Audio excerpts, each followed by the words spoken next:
Gosh, got him. Hello, buddy. Hello, buddy. Thank you for playing on this episode of TRF. That was stinking fun. He had no time to get any energy out because I pulled him out of the jungle.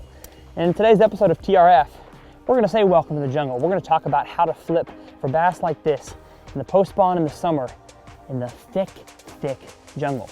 My name is Tyler, and let's talk about it.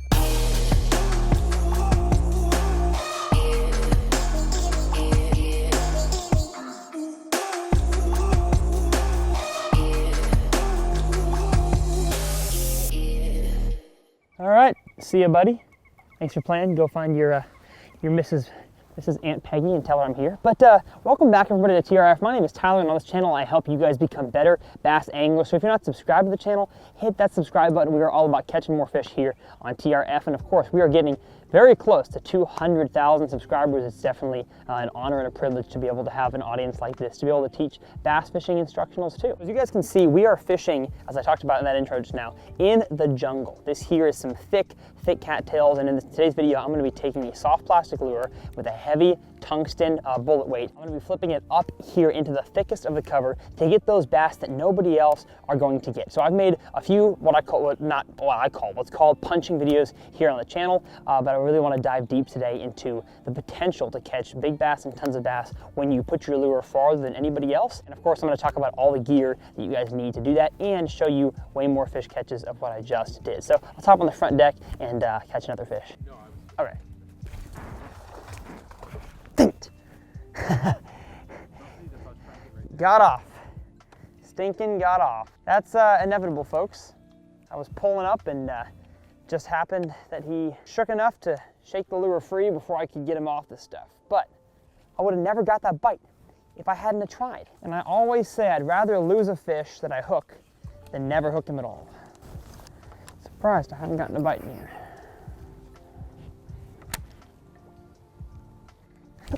Gosh, oh my goodness. Oh, gonna make me pee my pants, man. That's a fun bite. Sometimes, folks, they'll do that. They'll rip it out of your hands and you can cast right back in there and get them. Not gonna promise anything, but that's the plan. Well, he stole my claws. That'll happen too. Oh, sheesh. What a cast. If I catch one, I'm in trouble.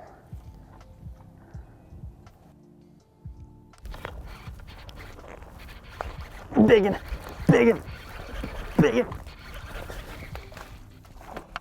Oh, yes! Oh my gosh. That right there is the benefit of the bigger rod. Holy cow. Stinking winch this guy out of the thickest stuff. I just said, you probably heard me on my microphone. If I get a bite, I'm in trouble. I'm not in trouble. I'm in love. Heck yeah, brother. Look at the fatness of this. This is Big Bertha May. Wow. We're gonna get you back in the water. Sorry I just jacked you. Well, so I thought I'd explain what I'm doing. As I mentioned in the intro, we're fishing the jungle. I just talked about a little bit about what that is, but I first have to talk about the gear that I'm using in this video. So as you can see by that fish catch, this is a pretty heavy duty type fishing. For you guys who are novice anglers who haven't really had a whole lot of experience even setting the hook a whole lot, this is going to be a video that you're going to want to bookmark and save for a little bit farther down the path, but it is one of the most fun ways to catch fish in my opinion, and as you saw, we're having a blast. So what I need in order to get fish out, actually, you know what, let's start with getting your lure into the area. So I'm fishing what's called a punch rig. It is a 65-pound braided line. Occasionally I'll go 85-pound, but right now I've got 65-pound. I've got a bobber stopper. Bobber stopper allows the weight to not slide up the line. We have a 1 ounce Strike King tungsten weight. 1 ounce is basically the lightest that I'll go. I like to go the lightest weight possible to get the best penetration into the cover. Sometimes if it's heavy matted hydrilla or milfoil or even thicker cattails than we have here, I'm gonna need 1 1/4 ounce, 1.5 ounce tungsten weight. I've never fished a 2 ounce, but I have seen guys out there that do.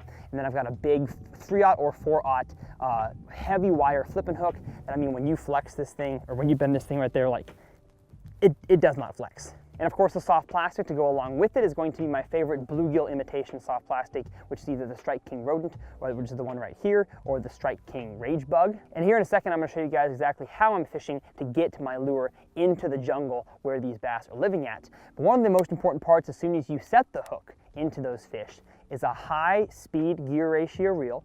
Spinning rod, I'm just sorry, it's not going to work for this situation. You have to throw a bait caster because the gears on a bait caster are built so much stronger to handle this type of fishing.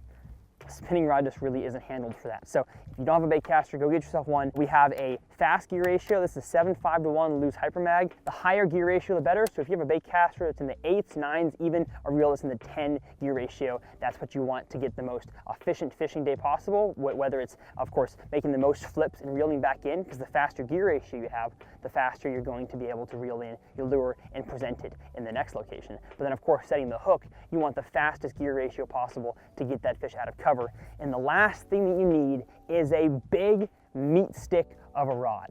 And what I mean by that is one that is long and heavy. If you're used to throwing a 7-foot medium for your Texas rigs, that's just not going to work for this situation. You have to throw a big, heavy action rod. I started this video, and you're going to see probably a few fish catches after this one. It's kind of going to be jumbled up with a 7.6 heavy action rod. And with this 1 ounce weight and trying to get the fish out of this cover, it just wasn't working. Yeah, 7.6 heavy is pretty dang heavy, but this here is what I switched to. It's a swim bait rod, and it is a 8-foot extra heavy loose swim bait rod. And honestly, this might become my next jungle flipping rod because I'm having a blast catching fish on this thing. So I'll top on the front deck. I'll show you guys exactly what I'm doing to get my lure into these areas, because these are fish that oftentimes never see lures. They're not used to seeing something fly by their face, and so immediately they snap and eat this thing. So let's show you guys what we're doing.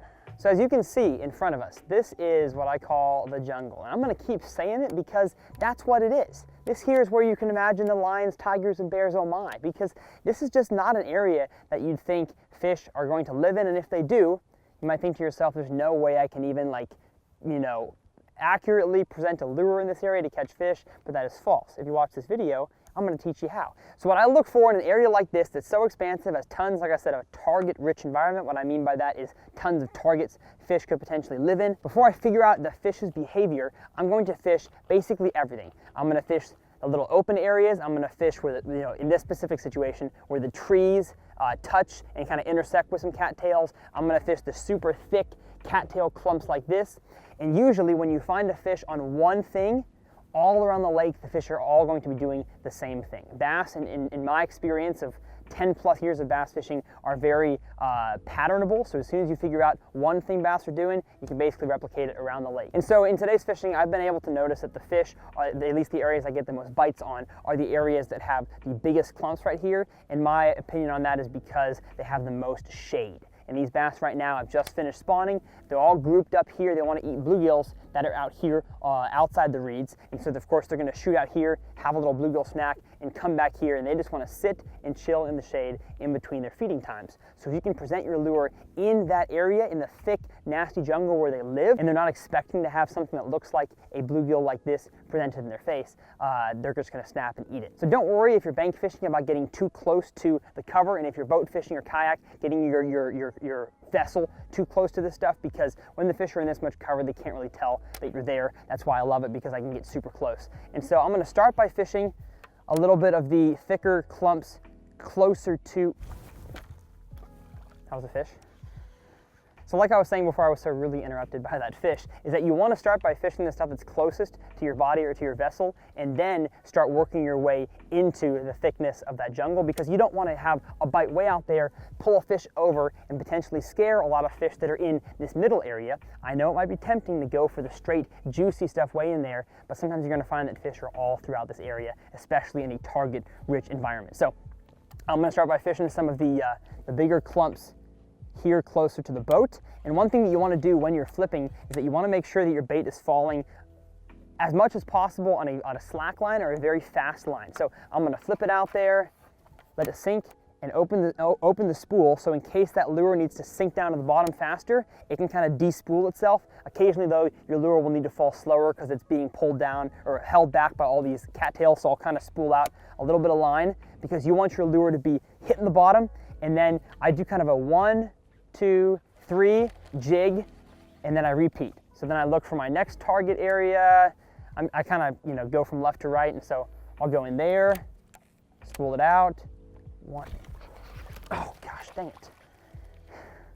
This is crazy, y'all. It's a public lake. And as you guys can tell there, the fish did not need me to soak the lure in there, which means just leave it in there, let it sit there for 20 seconds, then slowly hop it. It is a quick, fast, action-oriented fishing technique where you are flipping it in there, letting it hit the bottom, 1, 2, 3, reel in. Flip to the next one, 1, 2, 3. It's definitely high action, and you're not always going to catch every fish. That's one thing you're gonna have to understand is that, one, you're gonna go through a lot of soft plastics because just the nature of fishing in and around this heavy, thick stuff, pulling the soft plastic, it's gonna have a lot of pressure against it, so you're going to go through more soft plastics, and you're not gonna land every fish that you hook. Having a big, heavy broomstick of a rod is going to help, but just understand that the possibility of getting a bad hook set is definitely there with this style of fishing because you're gonna have all kinds of things in your way.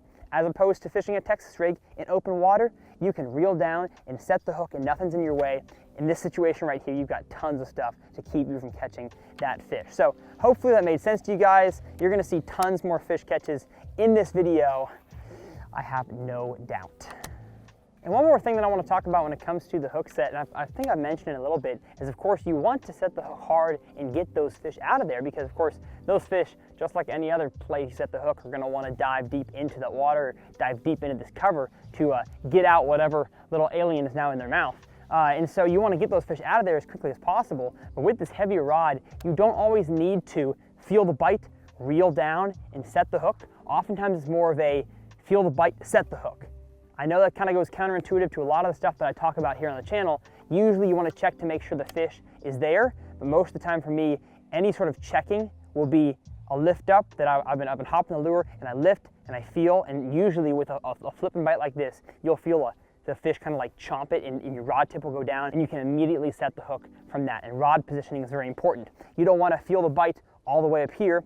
You want to feel the bite down here. That way you are in prime position to set the hook. And with a longer, heavier rod, you won't need quite as hard of a hook set as you will with a 7'3" heavy, 7'6" heavy. With this big, beefy meat stick of a rod, you're gonna have the best possible chance of getting the hook into the fish's mouth, thus getting him into the boat.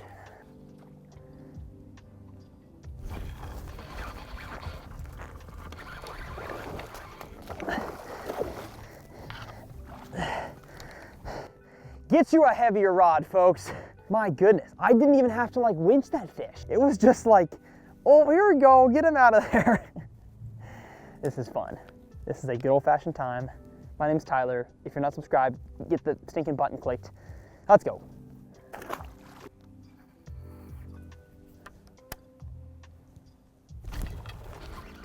That fish is so dumb. I just lost him a minute ago, and I just caught him again. Hey, let's go. Chunky dunk. Chunky dunk, chunky do. We're waiting for our giant, folks. Gave him the business. Beautiful Texas largemouth in the jungle. And one thing that you've probably noticed from all the last of these 3 fish catches and a few bites is that these fish here all come out of the same little area, just like they do in the pre-spawn. These fish can stack up in the post-spawn after they've stopped guarding their fry. We're gonna catch a mixture of fry guarders and normal fish, but they're gonna really stack up and feed up on bluegill. And one area that we have just around this is bluegill beds. I'm probably sitting on a few bluegill beds, and there's a few behind me, and these largemouth love to sit right around the bluegill beds, waiting for those bluegills to make a mistake and come swimming too close to the jungle, and those fish will come out. So what we're doing is we're meeting them where they are. We're putting the bluegill imitation little soft plastic exactly where those fish are, making the meal super easy for them. And this is just a target-rich area. We've got trees and cattails and deeper water all mixed together. It makes for a perfect situation. So let's keep catching them. Got him. That was cool. All I had to do was lean, and I got him. This is fun, y'all. This is heckin' fun. Come on, come on, MLF style. There you go. Nice fish right there on the punch rig. Very cool. Again, perks of having a super long, heavy rod is just set the hook, lean, and get them out of there. Let's go. And that right there, folks, is fish number 200 and 36 for the year.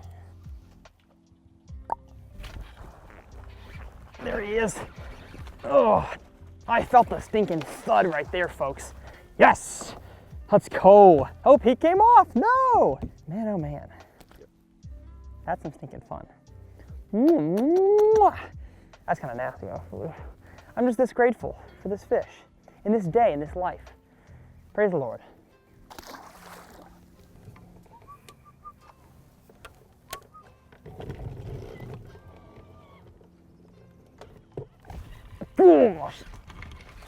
That was crazy. Oh, hello. Whew. Wowzers, indeed. That was a lot of fun. Man, these fish, they do not have any time to get their energy out. And so they're shaking all around the place. These are all male bass right here. It doesn't seem like there's any females besides maybe one of those that I caught earlier. But we're still glad to have them. I think if we just keep plugging, folks, we're gonna get a big one.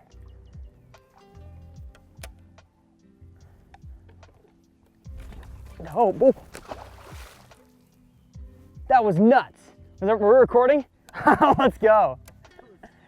That was cool. Clip that one. No. Oh.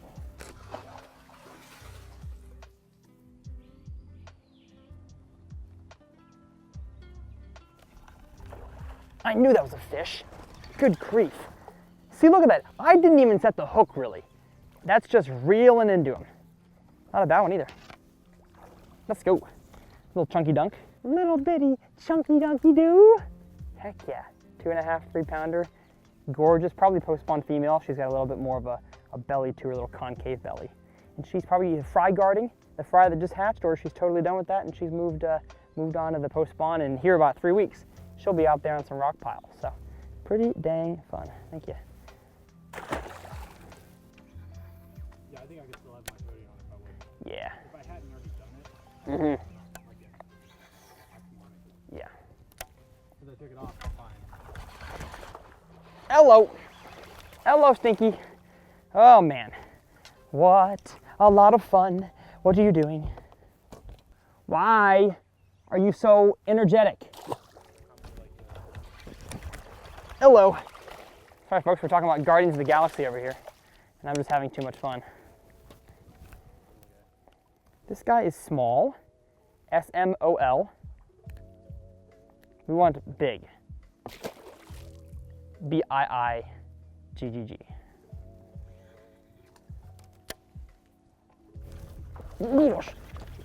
Wow. Hello, buddy. That was nuts. Oh, I don't think I have ever done that before, where I literally rip a fish completely across my boat deck. That was the craziest thing. Was that crazy to you guys? That was crazy to me. That's what an 8-foot rod will do to you.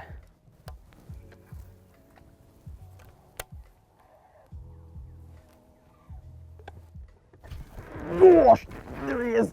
There he is. Get out of there. Get out of there. Ha ha ha. That was so cool. That was so cool. Bring it stinking in here. Let's go, folks. Well, what a stinking load of fun. Look at how he ate that. Down the stinking gullet. That fish right there was not coming off. And this is why we do it, for this kind of fun right here. Now, hopefully you guys enjoyed this video. We're gonna cut it off right here. If you enjoyed it, of course, hit that subscribe button. We're trying to build an amazing team of bass fishing anglers here at Team TRF. So of course, if you're not subscribed, hit the subscribe button. If you made it all the way to the end here, comment your favorite ice cream flavor down in the comment section. Man, what a bunch of fun. See you guys next time on TRF.